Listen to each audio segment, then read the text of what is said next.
I'm sitting here in car pickup at my daughter's school and just thinking about what I've learned and what I've become aware of these last couple of years, the wonderful things I've experienced. Too much, some of it you would think is crazy, I think, but that's fine because I would have thought the same thing until I experienced it. And I'm not talking specifically about the law, what Neville Goddard calls the law, using the power of your imagination to get things, to be who you want to be and get what you want out of life in what he calls this world of Caesar. And that's a marvelous thing, because I believe in that completely, that our power, the power of imagination, of each one of our imagination, individually and as one, is behind everything. But what I'm sitting here thinking about today is just what Neville calls the promise, this awakening within each one of us of the God within us. That when it talks about Jesus Christ being within us, it's absolutely true. Paul says that in, I don't know why I try to quote without, I usually know that. I think it's 2 Corinthians 13:5. But if you want to look it up, just Google "test yourselves" and see if you're holding to the faith. Don't you realize that Jesus Christ is within you? And that's what Neville calls the promise given to Abraham in the Old Testament. And in Neville's lecture, "Test Yourselves," he says this: "The story as told us in Scripture is true, but not as it's told.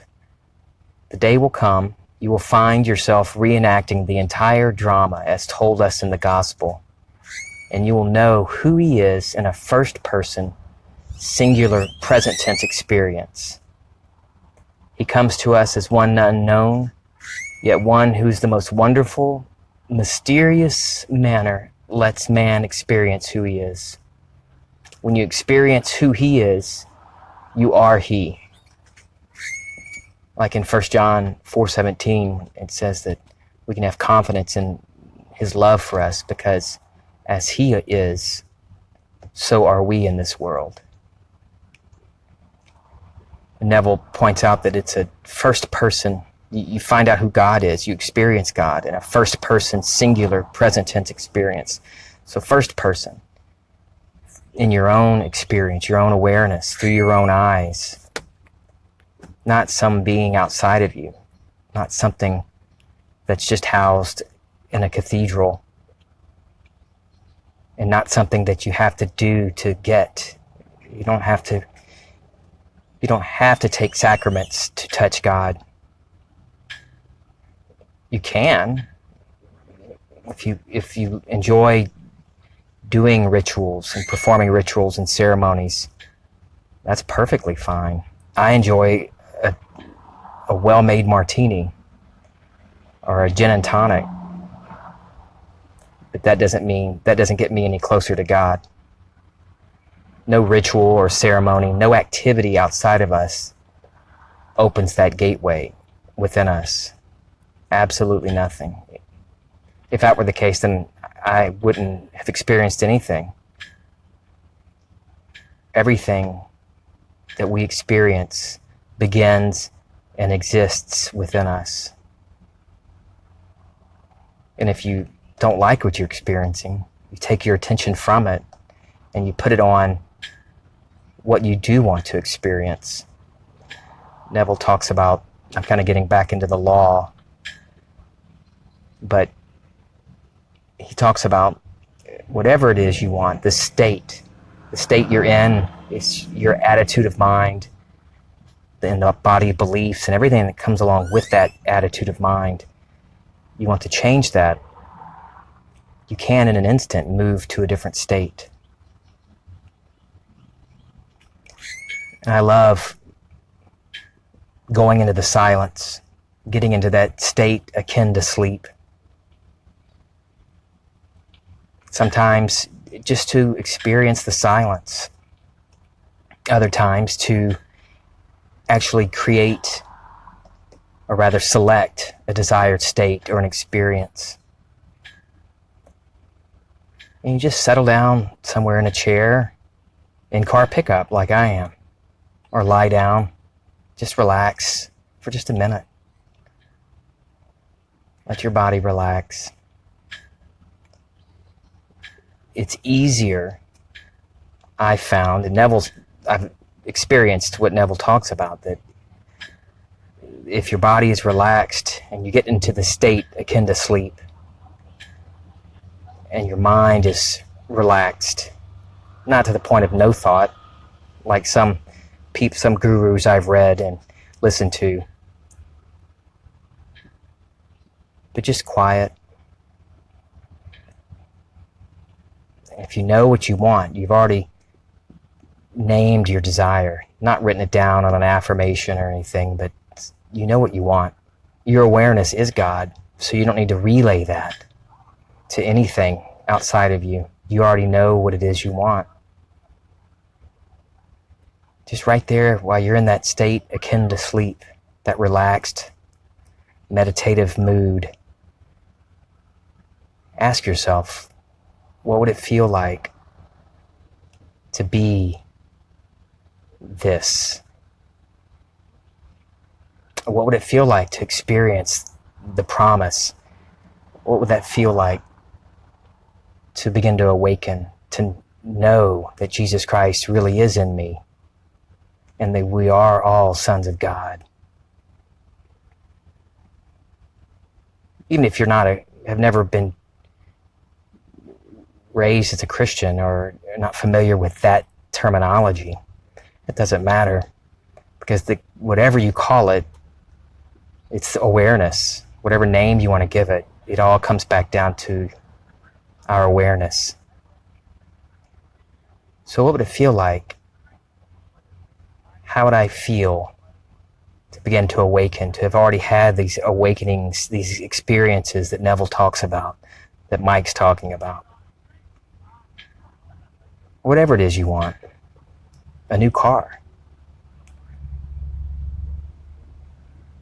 And let it just be about that experience, that feeling, that mood, and dwell in that mood while you're there in the state akin to sleep until it takes on the tones of reality. Let that mood clothe you like a new suit or a new dress, a new outfit, a new jumper. Just linger there in it until it feels natural. And then let it go. Just let it go. And go about your day knowing that it's done. And you'll notice how you're reacting, and your thoughts and your reactions to people will tell you pretty quickly if you're not dwelling in that new state, if you've gotten bumped out of it. I just enjoy getting into the silence or a meditative mood. I used to avoid meditation or even the word, because all these things I used to listen to talked about, I had to sit a certain way. I don't even know what Kundalini is, but I don't know if I'm pronouncing it right. All these different things and stones and bowls, geez. Everything I looked up, it seemed like I had to go buy something, buy equipment to clear my chakras, or what's the other thing? Reiki. Those are all fun. I love the sound of the singing bowls. I don't know if that's what you call them. You know what I'm talking about. And I love crystals are cool, rocks, pretty purple rocks, all the colors. Those are fun, but none of them have any power. All the power is within you and within me. So I avoided it. I would dabble in it and try to connect with the universe and align my vibration with the vibration of the universe and even the law of attraction. I don't really like the term, or I'm not a fan of it, because saying you attract things, to me, indicates that it's outside of me, that I have to do something to attract it. Like, I'm a money magnet. I'm a money magnet. Just everything is within us, and I don't need to attract anything to come to me. To say I have to attract it would mean that it's not part of me already, that I'm not already one with it. Everything is within us. Even that bird singing, I don't know if you can hear him. Hey, bird. But I digress. I totally lost track of what I was talking about. Damn bird. So meditation. I avoided all that because I thought all these things and all these rules that I would read about, you has to be this and you have to have this music playing and these rocks and these bowls and these clothes and wear this crystal around my neck. And to me, it was all just all these things making it separate, keeping it, the power outside of me, disconnected, that I had to reconnect with. No, it's already within us, and we're using that power every day, all day and night. The difference is knowing it and not knowing it. That's the only difference. There's nothing to connect to, and there's nothing to go get, to get into the silence, to experience what I'm talking about. It's your own wonderful human imagination, like Neville says. Your awareness, that's God. Love you guys. This is Feeling Twisty.